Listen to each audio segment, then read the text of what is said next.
안녕하세요. 뻘마시안 기자들입니다. 스쿼드 분석 6번째 시간입니다. 이번 팀은 지난 시즌 깜짝 파이널 A행을 성공했던 강원인데요.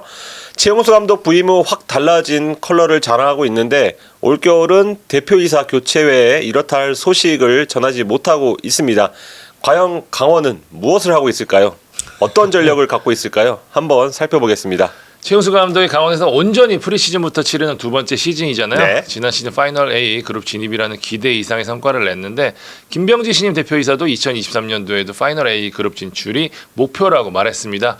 그에 맞게 시즌 준비를 하고 있는데 일단 스쿼드에는 큰 변화가 없습니다. 김대원, 양현준, 양측면, 윤석영, 김영빈, 임창우, 3백 이런 기본 골격을 그대로 가져갈 것으로 보이고요. 여기 외국인 선수의 변화를 줬습니다. 등록을 해지했던 디노가 돌아왔고요. 서울에서 최용수 감독과 호흡을 맞췄던 테크니션 알리바예프가 합류를 했습니다. 여기에 K리그에서 검증된 김우석, 유인수를 품으면서 스쿼드 뎁스를 넓혔습니다. 대박 영입은 없지만 그렇다고 치명상을 입힐 정도의 이탈도 없어서 무난한 겨울을 보내고 있다라고 정리할 수 있을 것 같습니다. 포지션별로 꼼꼼히 살피도록 하겠습니다. 네. 먼저 골키퍼입니다.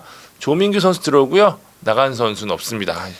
네, 주전 골키퍼 지난 시즌 정말 좋은 활약을 했죠. 근데 유상호는 때 아닌 이적설에 휩싸였습니다. 양한빈이 떠난 친정팀 서울로 돌아갈 것이다. 이런 루머였고 강원이 대답했죠. 바로 재계약이었습니다. 윤석영과 함께 2년 재계약을 체결을 했습니다. 여기에 지난 시즌 초 십자인대 부상을 당했던 이광현이 돌아왔습니다. 현재로선 유상훈 1번, 이광현 2번이 유력해 보입니다. 김정호가 2번 자리를 두고 이광현과 경쟁할 것으로 보입니다. 신인인 조민규는 강원 유수팀인 강릉 제1고 출신이고요. 신장 193cm로 일단 사이즈가 좋은 선수입니다. 중앙 수비수 가도록 하겠습니다. 김우석, 이동진, 전현병, 조현태 선수가 가세를 했고요. 김원균과 송준석 선수가 빠져나갔습니다. 네, 앞서 설명드린 대로 임창우, 김영빈, 윤석영이 그대로 갑니다. 네, 윤석영은 계약 만료로 팀을 떠날 수 있다는 전망도 있었지만 연장 계약을 체결을 했습니다. 이번이 강원에서 맞이한 네 번째 시즌이더라고요. 친정인 전남에서 커리어 초반에 4시즌 뛰었거든요. 이제는 노란색과 주황색이 반반씩 있는 그런 선수라고 말할 수 있을 것 같습니다. 낙엽이네.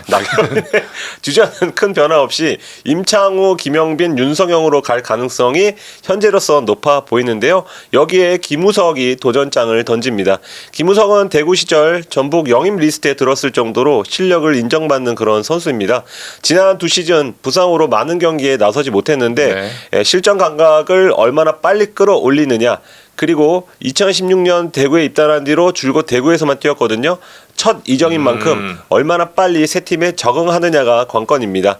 이럴 땐 대구 시절 동료였던 김대현의 존재가 든든할 것 같습니다. 김대현 선수가 과거 저희와 인터뷰에서 혼자 카페에 가는 걸 즐긴다고 이렇게 얘기했는데 좀 같이 좀 가졌으면 적응에 이로울 것 같습니다. 존스의 많은 아들들 중에서도 한 명이죠. 이웅희 선수 그리고 신인인 이동진, 전현병, 조현태 선수도 기회를 노립니다. 자, 대구가 3백을 쓰는 만큼 윙백 보겠습니다. 유인수 선수가 가세를 했고요. 나간 선수는 없습니다. 사실 지난 시즌 강원이 돌풍을 일으킬 수 있었던 데에는 윙백이 첫 손에 꼽힙니다. 정승용이야 검증된 선수여서 잘한 게 크게 놀랍지 않지만 김진호는 대박 중에 대박이었죠. 대박 중에 대박 중에 대박이었습니다. 맞아요. 개인적으로는 지난 시즌 오른쪽 윙백을 뽑을 때는 한 3손가락 안에 들어갈 정도라고 보이는데요. 양현준만 없었다면 훨씬 더 센세이셔널함을 불러일으킬 수 있었던 활약이었죠. 영플레이어상까지 노려볼 만했지만 결국 양현준 선수가 탔습니다. 올 시즌도 정승용, 김진호 체제로 그대로 갑니다. 두 선수가 지난 시즌만큼 시즌 내내 지치지 않고 측면을 지켜준다면 올해도 강원은 상대하기 까다로운 팀이 될 것이고요. 반대로 여기가 흔들린다면 힘든 시즌을 보낼 수 있다고 봅니다. 여기에 장기 부상을 당했던 강지훈이 돌아왔고 성남에서 유인수를 영입하면서 뎁스를 넓혔습니다. 괜찮은 선수죠. 네, 유인수가 이제 윙백, 풀백 그리고 윙도 되는 자원인데 일단 윙백으로 넣어봤습니다. 팀 사정에 따라서 위아래 다양하게 활용될 것으로 보입니다. 강원의 윙백은 3백을 쓰는 팀 중에선 어느 팀에도 뒤지지 않는다고 말씀드리고 싶습니다. 네. 중앙 미드필더 보겠습니다. 알리바예프 선수 들어왔고요. 이승원, 구민석 선수 있고요. 나간 선수는 김동현 그리고 신창모 선수 되겠습니다. 네, 케빈은 이제 수비수로 뛰었다가 미드필더로 뛰기로 해서 어디에 넣을까 하다가 뭐 주 포지션은 아니긴 하지만 일단 미드필더에 넣어봤습니다. 지난 시즌 후반기 대부분의 경기에서 미드필더로 출전을 했기 때문인데요. 이 시기가 김동현이 스쿼드에서 제외된 시기와 맞물립니다. 무슨 얘기냐면 최용수 감독이 김동현의 자리를 대체할 후보 중에 하나로 케빈을 낙점을 했다는 것이고, 현재 스쿼드에서 서민우 외에는 딱히 수비 전문가가 없기 때문에 케빈을 올해도 수미로 종종 활용할 가능성이 있어 보입니다. 나머지 자원인 서민우, 황문기, 김대우가 그대로 남아서 열심히 훈련을 하고 있고요. 한국영은 부상에서 회복 중입니다. 팀 훈련에 아직 합류하지 못해서 시즌 초 출전은 어렵지 않을까 그렇게 생각이 듭니다. 한국영 선수 역시 뭐 많은 팀과 지금 링크가 맞아요. 네. 뜨고 있는데요. 뭐 포항도 그랬었고 아까 얘기해줬던 대로, 그리고 근데 아직까지 뭐 뚜렷하게 협상을 한다거나 도드라진 썰은 없는 그런 상태입니다. 알리바이프 얘기 빼놓을 수 없죠. 방점을 찍을 영입이라고 봅니다. 네, 서울 시절 최용수 감독과 함께해서 서로의 스타일을 잘 알고 있고, 과거 K리그 뛸 때는 이제 부상 때문에 맞아요. 네. 씁쓸히 떠나야 했었는데 정말 좋았을 때 서울 초반 시절 생각해 보시면 굉장히 좋았죠. 정말 빠르고 창의성도 있고 여러 가지 겸비한 특급 선수였습니다. 그런 모습을 다시 보여준다면 강원이 한 차원 올라가지 않을까. 그리고 지금 전주훈련지에서 굉장히 좋은 모습 보여주고 있다고 합니다. 그래서 강원 팬들은 기대치를 조금 더 높여도 좋을 것 같습니다. 자, 측면 공격수 가보도록 하겠습니다. 조진혁 선수 들어왔고요. 고무열, 정민우, 지의수, 김주영 선수가 빠져나갔습니다. 네, 김대원은 뭐 K리그 B클럽, 그리고 양현주는 유럽팀과 링크가 떴지만 잔류를 해서 올 시즌에도 강원의 날개를 담당할 예정입니다. 김대원은 지난 시즌을 통해서 확실한 에이스, 리그 최고의 왼쪽 공격수로 거듭났는데요. 지난 시즌만큼만 해줘도 강원으로서는 더할 나위 없을 것 같고, 그렇죠. 양현주는 지난 시즌이 반짝이 아니라는 걸 증명을 해야 합니다.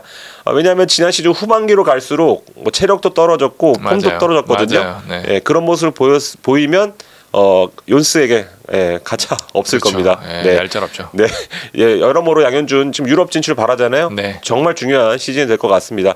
갈레고 선수는 이제 지혜와 같은 스타일이라고 보는데 마법사 유형이죠.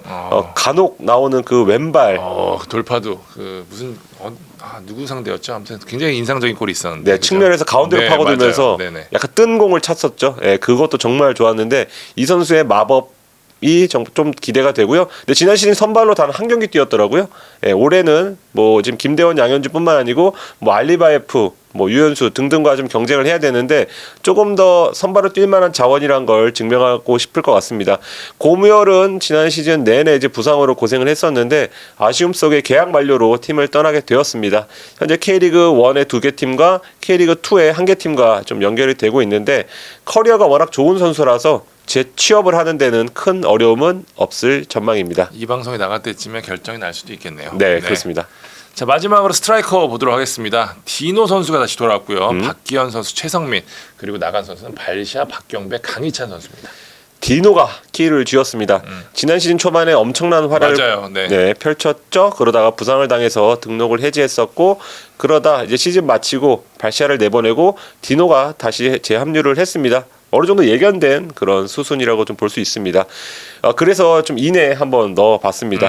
여기에 이정엽은 지난 시즌을 통해서 여전히 내가 얼마나 가치 있는 선수고 쓰임새 있는 선수라는 거를 좀 증명을 했습니다. 그래서 뭐 과거 전북의 구스타프와 일류첸코, 더 전에는 뭐 레알의 벤제마와 이과인처럼 번갈아 뛰거나 아니면 나눠서 뛰거나 상황에 따라서는 트윈타워로 나설 것으로 좀 보입니다. 강원이 측면 걱정이 아주 크지 않은 상황에서 가운데서 득점해줄 공격수, 그리고 득점을 할 수 있게 양질의 패스를 뿌려줄 공격형 미드필더가 좀 아쉬웠는데 디노와 알리바이프가 그 퍼즐이 지금 되고 있는 그런 분위기고요. 지난 시즌 강원이 측면이었다면 올 시즌엔 공격의 패턴이 좀 달라질 수 있다고 그렇게 보여집니다. 자, 22세 자 한번 보도록 하겠습니다. 양현준, 이승원, 홍석환, 조민규. 양현준이 아직도 22세군요. 여기 사기캐 또 있죠. 양현준 선수는 대한축구협회와 프로축구연맹 영플레이어상을 휩쓸었습니다. 양현준이 있음에 22세 걱정이 있겠냐마는 김진호와 김대우가 올해 22세를 김진호도 22세였구나. 벗어났습니다. 3명이 있을 땐 돌아가면서 쓸 수 있었지만 이제는 살짝 고민을 해야 됩니다. 누가 있을까 봤더니 일단 떠오르는 선수가 미드필더 이승원 선수입니다. 김동현 선수처럼 중원에서 패스를 뿌려주는 그런 선수로 알려졌는데요.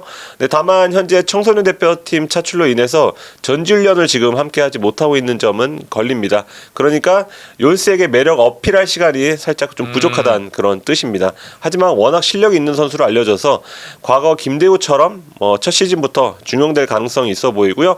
공격수 홍석환 그리고 올해 신인 골키퍼인 조민규도 22세 후보군으로 분류할 수 있습니다. 네, 조합을 해보겠습니다. 강원은 지난 시즌과 크게 달라진 건 없어 보이지만 자세히 보면 보입니다. 디노와 알리바이프가 합류하면서 가운데 길도 열렸다는 게 좀 포인트고요. 측면에 유인수, 센터백 김우석 두 검증된 선수를 데려와서 스쿼드 뎁스를 넓혔고 수비진과 미들진에 큰 변화가 없기 때문에 어느 정도의 안정감은 좀 기대할 수 있을 것 같습니다. 22세는 고민이 될 겁니다. 제2의 양현준이 튀어나와 주기를 기대할 것 같습니다. 자, 강원 스쿼드 분석해봤습니다. 저희는 다음 팀으로 찾아뵙도록 하겠습니다. 지금까지 볼만찬 기자들이었습니다. 감사합니다.